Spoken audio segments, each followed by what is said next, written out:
முருகா சரணம். வாழ்க வளமுடன். வெற்றிவேல் முருகனுக்கு அரோகரா. இன்றைய நாள் இனிய நாளாக அமைய எல்லாம் வல்ல அப்பன் முருகனின் அருள் எல்லோருக்கும் கிடைக்கப் பெறுக.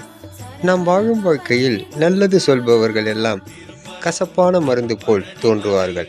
ஆனால் அதற்கு நாம் என்ன செய்ய வேண்டும் என்றால், அந்த மருந்து உடல் ஆரோக்கியத்திற்கு சிறந்தது என்று நாம் உணர மறுக்கின்றோம்.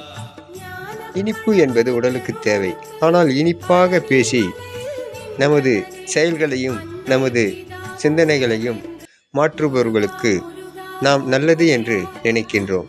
அதனால் ஏற்படும் விளைவுகள் நாம் சந்திக்கும் போதுதான் அதற்கு தெரியும். அப்பன் முருகன் அருளால் சகலமும் பெற்று வளமுடன் நலமுடன் வாழ எல்லாம் வல்ல முருகனின் அருள் எல்லோருக்கும் கிடைக்கப் பெறுக. வெற்றிவேல் முருகனுக்கு அரோகரா. வீரவேல் முருகனுக்கு அரோகரா. சக்திவேல் முருகனுக்கு அரோகரா. கந்த பெருமான் நமக்கு சொந்த பெருமானாக இருந்து அருள் பாலிப்பார். ஓம் முருகா சரணம். முருகனின் மகன் ரவி முருகன்.